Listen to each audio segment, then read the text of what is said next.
안녕하세요. 30대 여성이며 제약회사 연구원으로 일하고 있는 저입니다. 제가 학교 다닐 때부터 고증, 지브리 그리고 국내 명언 같은 것을 듣는 것을 즐겨왔습니다. 특히 그 중에서 제 마음을 울리는 명언이 하나 있습니다. 부모는 자식을 망치는 것에 대해 의도한 바가 없어도 자연스럽게 말한다. 그들은 자신의 부채로 자식을 채우고자 하며 자식을 위해 노력하면서 그 부채를 더 늘리는 것이다. 처음에 이 문구를 접했을 때는 전혀 공감하지 못했습니다. 물론 세상에는 자격 없는 부모도 있겠지만 좋은 부모도 분명히 있으니까요. 하지만 이 문구에 완벽히 부합하는 사람을 만나면서 이해하게 되었습니다. 대학원을 졸업하고 박사 학위를 받은 후 이름난 제약회사에서 연구원으로 일하게 된 저는 회사를 집처럼 여길 정도로 좋아합니다. 차바퀴 같은 삶을 이어왔어요. 신입 때는 배우느라 바쁘다 보니 취미를 가져볼 여유가 없었고 어느 정도 일에 적응하고 나니 승진과 성과로 정신이 팔려 있었죠. 이제 연구팀장의 이름이 달려 시간을 내어 조금씩 삶을 찾아가려 했을 때 이미 30대 중반을 훌쩍 넘어섰죠. 그 흔한 연애도 제대로 경험한 적이 없었죠.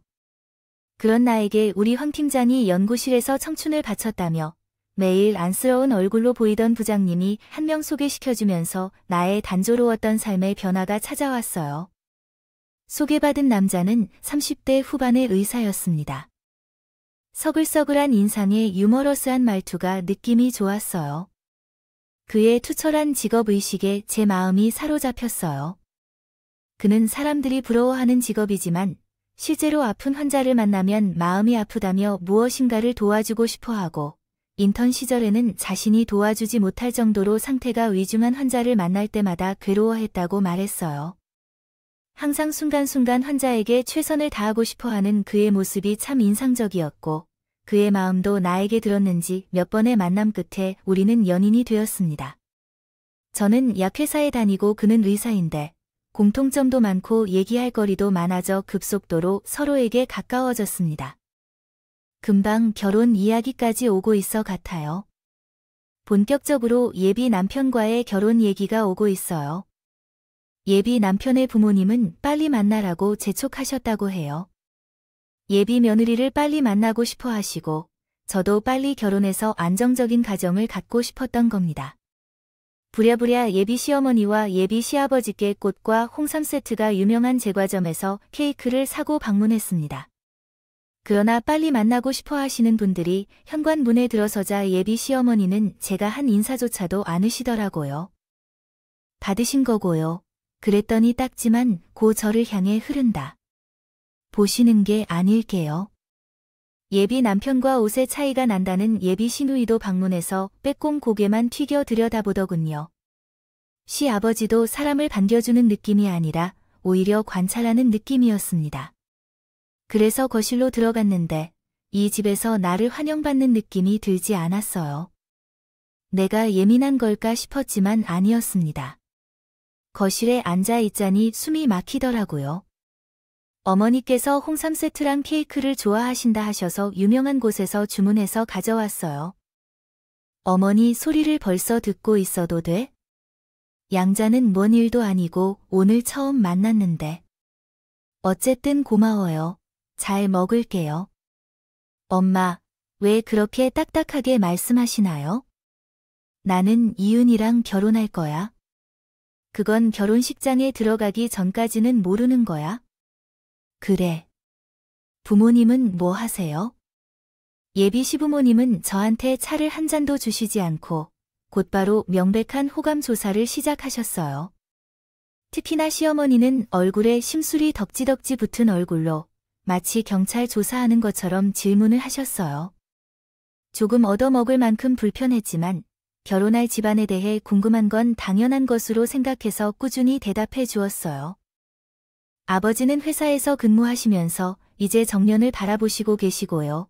어머니는 개인 사업을 하고 계십니다. 아버지는 회사에서 직급사로 일하시는데 땡땡전자의 임원이십니다. 어렸을 적에는 부지런히 일하셨던 것 같아요.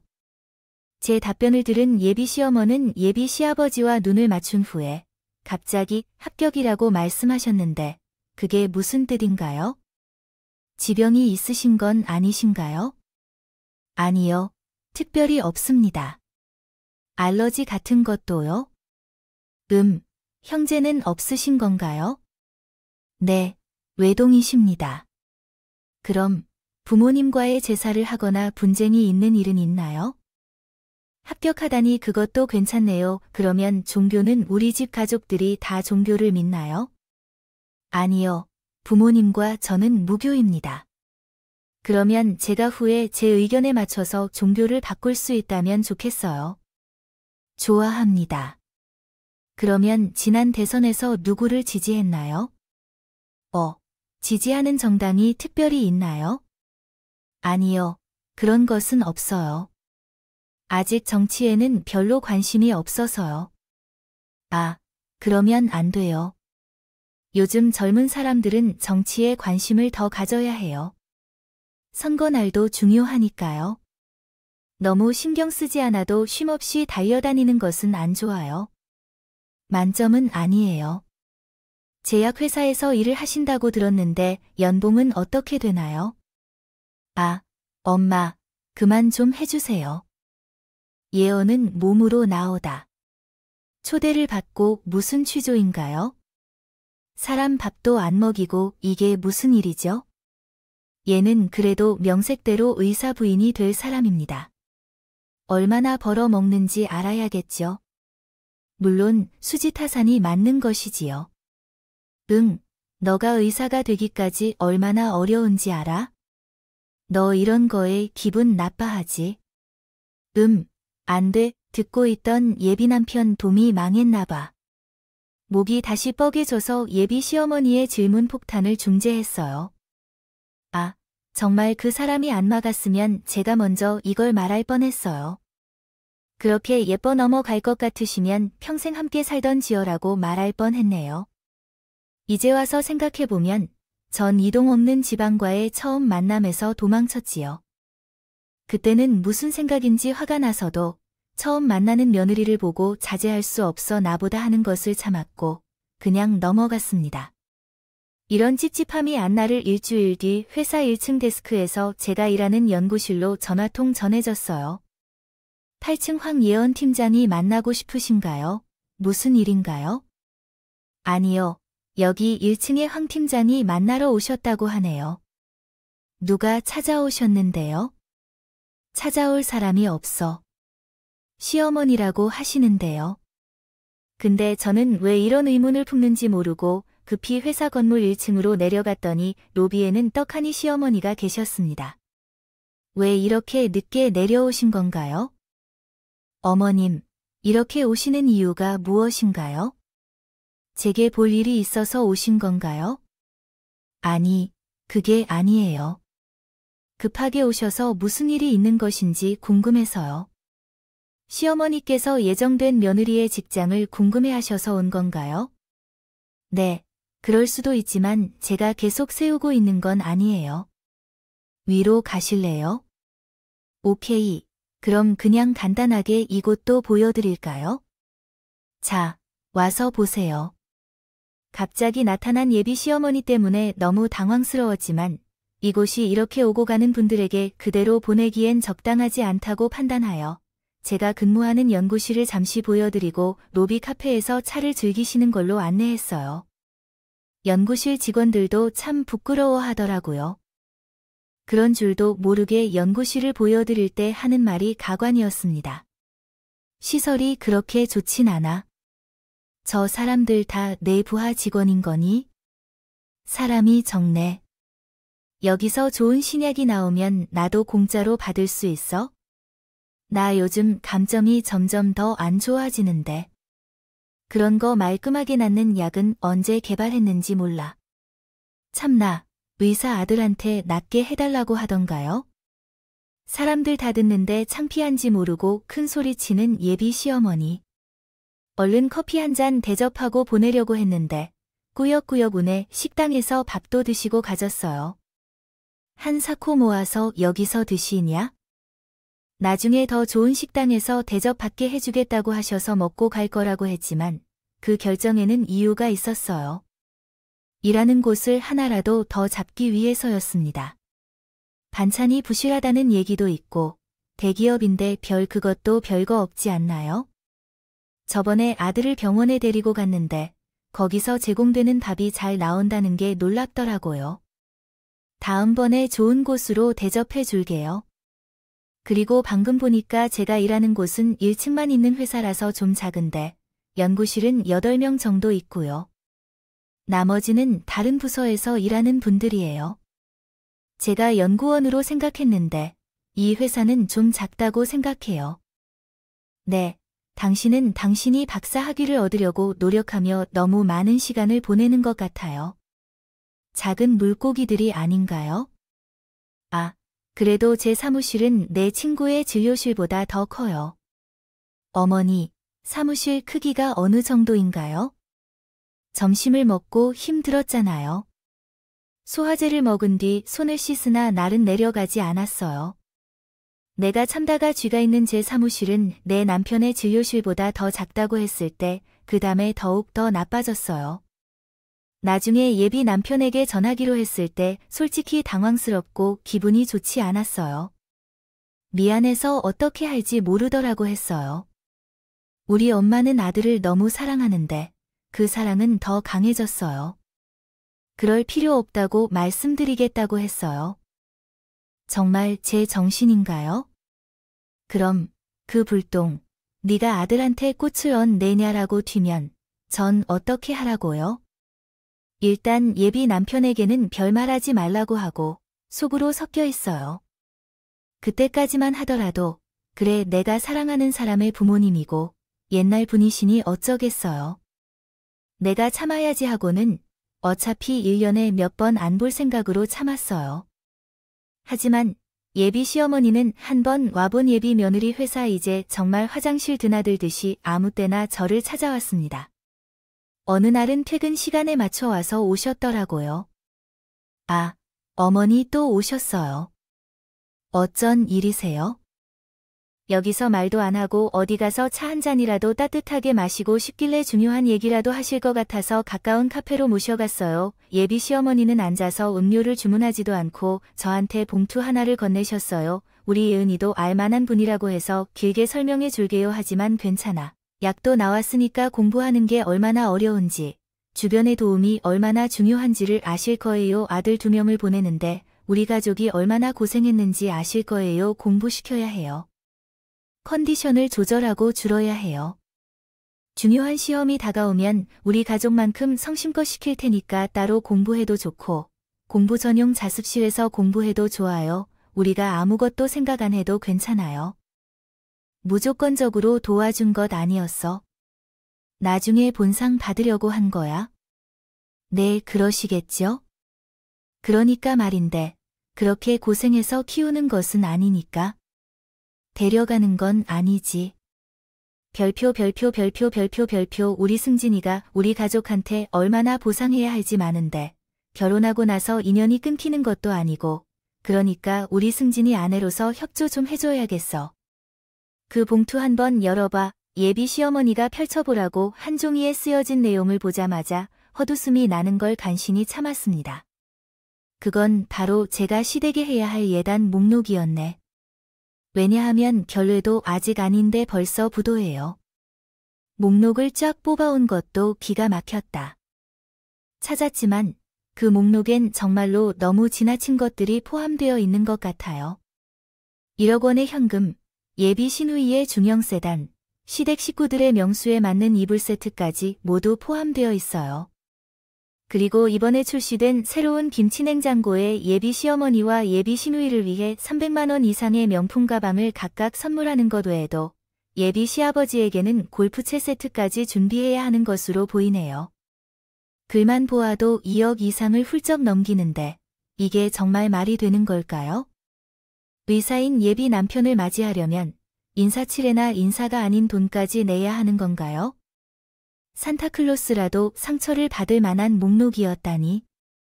그러나 그 목록 중에서 예상외로 시어머니 성씨는 없는 모양이네요.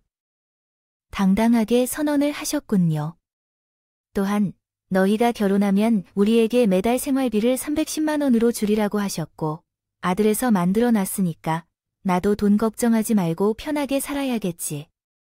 그게 아니면 한 달에 300만 원을 용돈으로 고정해 두었다고 하셨는데 저는 그 자리에서 당장 알겠다고 할 수 없었어요. 예다 목록을 보고 안색이 어두워진 제 얼굴을 태연하게 구경하고 있는 예비 시어머니께서는 일단 알아두겠다고 말씀하셨습니다. 제가 예다 목록과 용돈에 동의했다고 생각하시는 건지 그러면 다 얘기 끝난 것이라고 콧노래를 부르며 나가셨습니다. 저는 그 뻔뻔한 뒷모습을 보고 목록이 적힌 종이를 휴대폰 카메라로 찍어두었어요. 찍은 뒤 쫙쫙 찢어 먹던 커피컵에 쑤셔 박았다. 이건 도저히 그냥 넘길 수 없어서 당장 예비 남편에게 알려야겠어. 예비 남편의 순진무구 얼굴에 아까 찍은 목록 씌워넣으면서 말했어. 이거 봐. 이거 오늘 당신 어머니가 나한테 준비하라고 전해준 예단 목록이야. 우리 집이 무슨 재벌 가문인데 난 몰랐어. 나 재벌가의 자식이었어. 아니, 이게 뭐야? 정말 엄마가 너한테 이걸 주고 가셨다고? 이대로 준비를 해야 하는 건가? 무슨 동생 차를 너한테 뽑아달라고? 내가 승진을 좋아하긴 하지만 이건 정말 아닌 것 같아. 결혼을 다시 생각해야겠어. 예은아, 내가 면목이 없다. 그러나 내가 당장 바로잡을 것이 있다. 엄마와 아빠에게 더 많이 말하고 실수를 더 이상 저질러서는 안 될 것 같아. 한 번만 믿어줘. 그러면 진정으로 승진과 마음이 조금이나마 편안해질 것이고 승진의 중요성을 확실히 인지하게 될 거야. 이후에 결혼 준비나 결혼 생활에서도 이런 사태가 생기면 정말 문제가 발생할 것이야. 이런 비상식적인 가족들 속에서 그나마 준비된 남자친구가 제대로 된 사람인지 민망하고 미안해서 입맞춤이 어려울 거야. 제정신이라면 내가 책임을 지겠다고 했지만 예비 남자친구를 진정하게 좋아하기도 했고 계속 지켜보기로 결정했어. 예비 남자친구가 한 말이 정말 올바른지 확인해보기 위해서라든지 시어머니로부터 연락이 온다든가 시어머니가 회사를 찾아오는 이유를 따져봐야 할 것 같아. 예비 남편과 대화가 좋았다면 이제 큰 문제는 없을 것 같았지만 예비 시어머니께서 죽어가는 예단 목록이 마음에 걸렸습니다.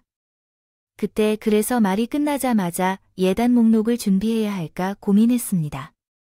가만히 있으면 호구로 여기는 것 같아서 정확한 경계를 설정해야 한다는 생각이 들어 그 주말 초대된 저녁 자리에서 제 선에서 예단 목록을 작성해서 가져갔습니다. 예비 남편에게는 가기 전에 일체 말을 건드리지 말고 가만히 있으라고 했습니다. 대화가 끝난 후에 내 생각을 전달하기로 했습니다. 그날에도 사람을 초대해서 평가를 받고 의사와 만나서 상담했습니다. 핀다고 사람을 그는지어 저는 식사가 다 끝나고 함께 후식을 먹을 때 예비 시어머니에게 목록을 건네지온 이게 뭐니 예비 시어머니가 물었습니다. 아무래도 수정할 부분이 많아서 제가 다시 정리했어요. 뭘 수정해야 하나요? 아니에요. 이게 뭐예요? 오히려 빠진 부분이 많아서 너가 만들어 온 것이 이게 예단 목록인가요? 예상 금액은 고작 1,000만 원인데 2억이 넘는 예단 목록을 다른 사람에게 전달한 사람이 1,000만 원 가량의 예단 목록을 보고 당황했다고 귀띔을 했다. 옆에서 예비 시아버지도 불평을 했다고 한숨을 쉬고 쉰 후에도 자신의 부족한 점을 확인하며 눈에 흙이 덮였어요. 주눅들지 않고 말씀드렸습니다. 아무래도 어머니가 주신 대로 2억이 넘는 예단 목록화는 아직 승진 씨가 돈을 모아둔 게 없어요. 아니요. 당신이 준비한 예단을 생각해보면 승진 씨는 무슨 상관이 있어요? 어떻게 상관이 없어요? 제가 예단을 준비하러 가면 승진 씨는 집을 찾아와야 하는데 이제 막 레지던시를 끝내고 병원을 이사한 승진 씨한테 그만한 돈이 어디 있어요? 제가 예단을 이어도 상관없으니까. 제가 승진 씨보다 더 먼저 시작해서 모아놓은 돈도 있으니까요. 근데 승진 씨인데요? 안 그래요? 너희들이 자취했던 집에서 신혼을 시작한다는 거 아니었니요?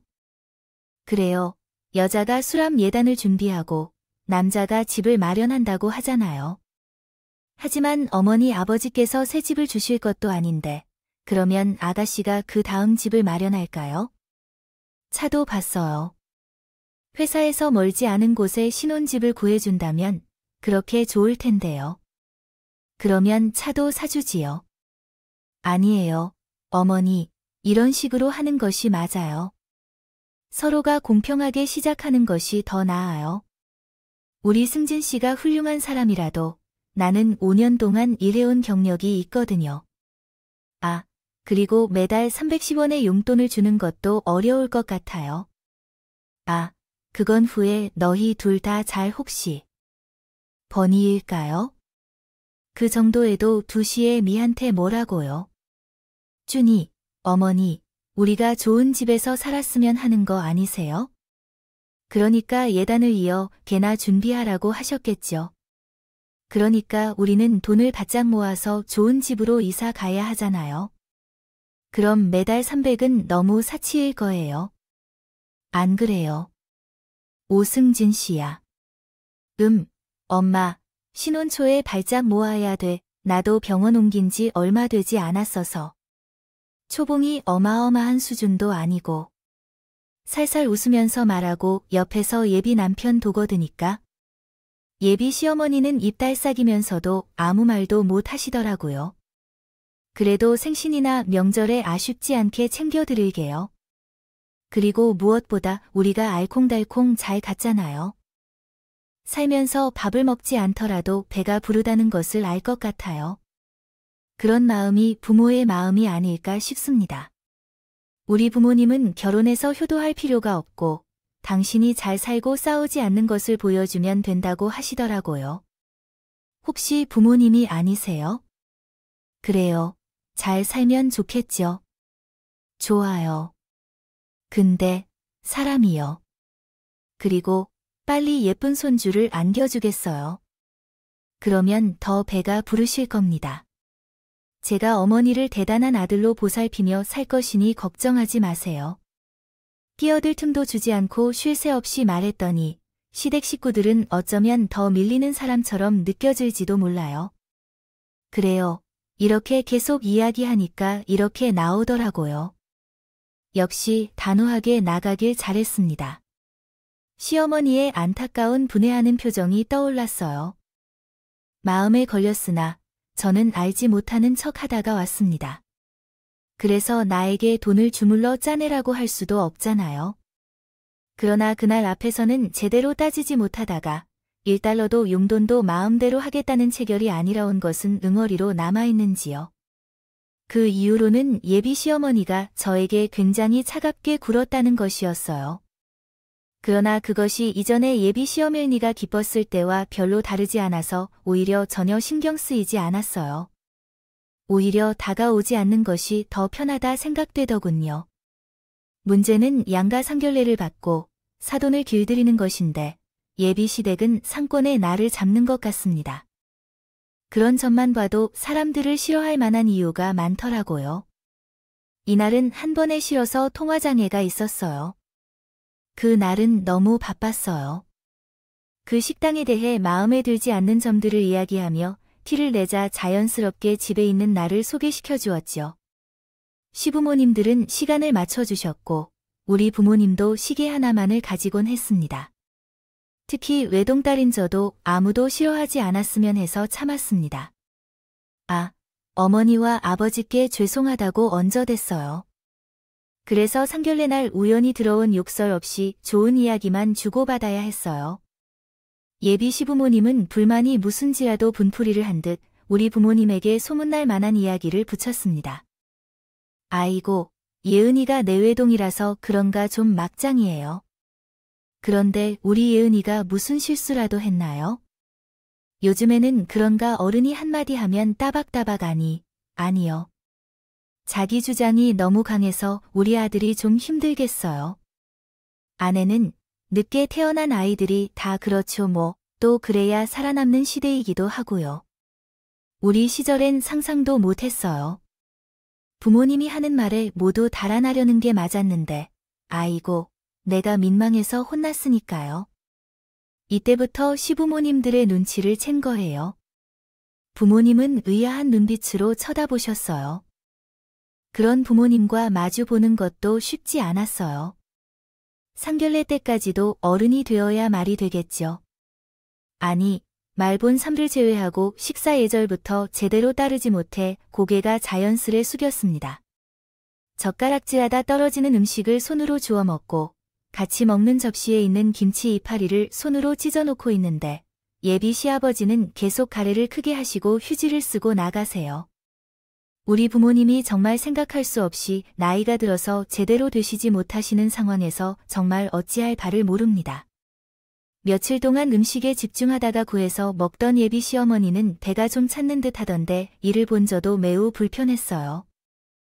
다시 말씀하신 내용을 올바른 한국어 문법 구조로 수정하겠습니다. 다시 말씀하신 건가요? 나는 아기들이 크고 나서는 의사 집안으로 시집 오면서 좀주 누빌까 했었지만 괜한 걱정했네요. 저렇게 지 잘나 맛으로 사는 의자지는 상상도 못했어요. 저 아기들은 좀 잠에 각자 구석은 없죠. 그렇죠. 아무래도 애들만 봐선 우리가 손해보는 결혼이네요. 며느리가 살갑게 자라면 우리도 그런 마음 없어요. 아 근데 여긴 생각보다 맛이 영 없네요. 간도 너무 센 게 자극적이고 기만하며 명성값을 못하는 것 같아. 그러게 간만 비싸고 이 맛에 제 값을 억울해서 어떻게 내냐. 예비 시어머니와 예비 시아버지는 서로 즐겁게 저희 부모님 앞에서 절합니다. 제 얼굴을 감춥니다. 도저히 얼굴을 드러낼 수 없어서 옆에 있는 엄마의 얼굴을 흘끗 쳐다봤어요.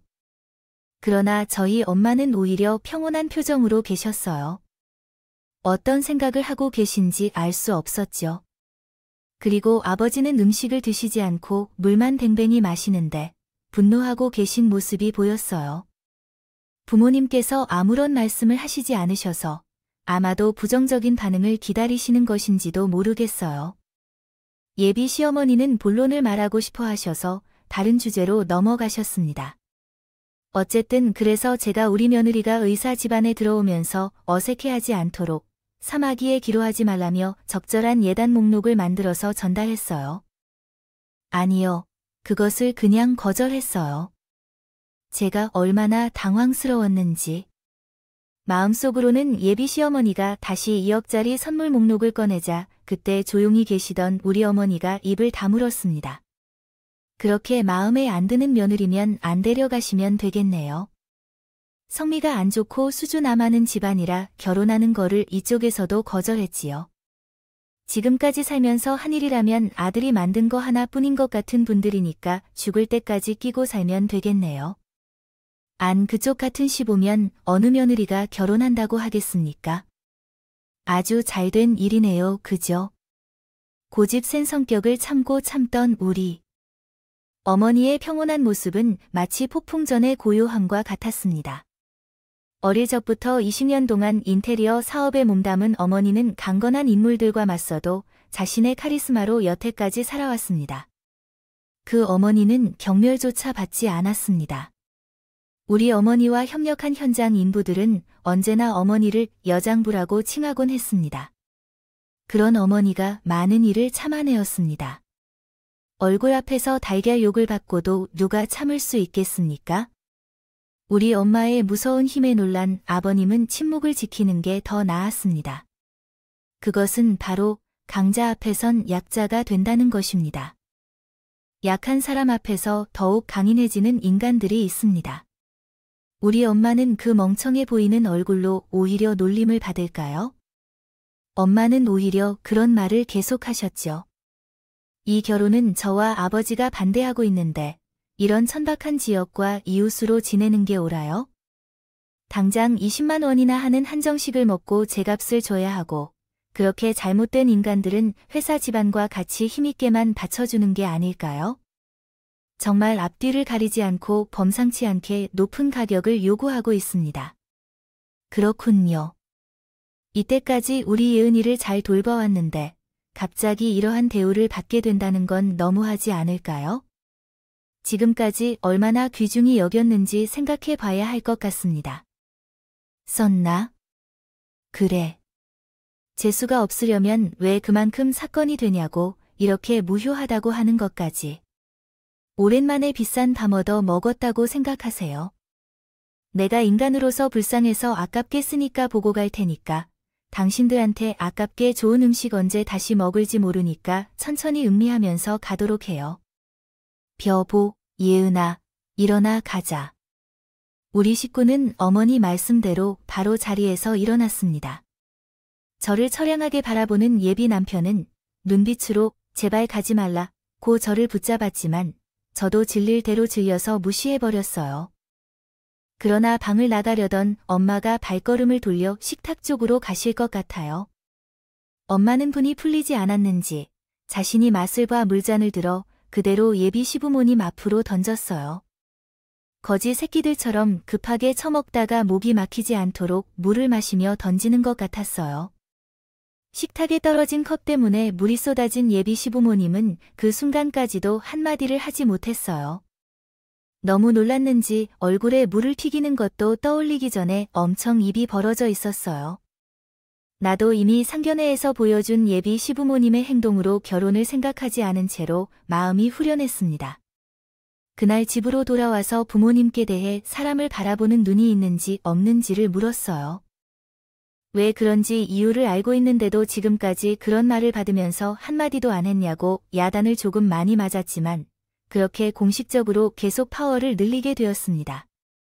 예비 남편 여덟은 매일 가지 전화나 문자를 하고 심지어 우리 회사까지 찾아왔죠. 퇴근하면 언제나 로비에서 기다렸다가 제 차가 있는 주차장까지 따라왔습니다. 밝은 남자가 울먹거리며 쫓아오는 것을 봤을 때 얼마나 기분이 상했는지 정말 정이 한순간 뚝 떨어진 건지 그러면서 안쓰러운 마음을 가지고 있는 것보다는 그저 짜증만 나더라고요. 제가 아무리 보고 있어도 열흘 내내 기다리는 예비 남편에게 참지 못하고 따지기는 했지만 너 병원에 가지 않으면서 그러다가 다리를 다치고 말았어요. 나는 너와는 다시 만나지 않을 거야. 당신의 가족들 덕분에 진단이 나서 다시 당신을 만날 수 없어. 이혜은아, 나를 부르지 마세요. 그래봐도 아무것도 달라지는 게 없어. 솔직히 당신의 잘못도 그저 그런 것뿐이에요. 부모님한테서 태어난 유일한 당신이 잘못은 없어요. 부모님을 바꿀 수 없는 일이므로 더 이상 시간 낭비하지 마세요. 당신의 삶을 살아가세요. 나도 당신도 절대 가족이 아닌 것 같아요. 어머니 나를 괴롭히려 하면 그때는요. 제가 이렇게 단호하게 말할 줄은 몰랐겠죠? 그는 눈물을 흘리며 저를 붙잡았어요. 어떡하죠? 제가 모든 일을 다 할게요. 예은아, 나에게 한 번 더 기회를 줘봐. 회사 주차장에서 무릎을 꿇고 싸가지 없이 피를 흘리는 그의 모습을 보며 그가 나를 이 정도로 좋아했나 생각도 들었지만 내 마음은 전혀 변하지 않았어요. 오히려 그의 부모를 가진 것이 불쌍하다는 생각만 들었죠. 다시는 그를 만나지 않을 거예요. 그는 내 남편이 될 일이 절대 없을 거예요. 며칠 동안 그의 모습을 볼 수 없었지만 이제는 예비 시어머니가 찾아왔어요. 처음부터 고집센 얼굴을 짓고 퇴근을 기다리는 나를 보며 이 집 식구들은 퇴근 시간에 사람을 괴롭히는 취미가 있는 것 같았어요. 로비에서 계속 기다리고 있는 예비 시어머니의 모습을 보니 한숨이 저절로 나왔어요. 이건 좀 부탁하는데 너 좀 보자. 그 버릇은 정말 못되고 막 나오시네요. 남의 직장에 말도 없이 찾아오는 거 내가 모으려고 왔니? 우리 승진이가 죽어가고 있으니까. 왔어. 아, 승진 씨가 왜 그래요? 너랑 함께 파워를 못하겠다고. 밥도 안 먹고 아팠던 지옥이 이제 병원에도 있어.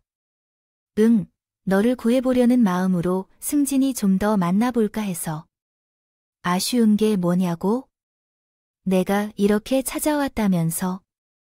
승진 씨가 병원 다녀도 상관없으니까. 그건 어머니도 마찬가지고요. 이제 회사에 찾아오지 말아주실래요?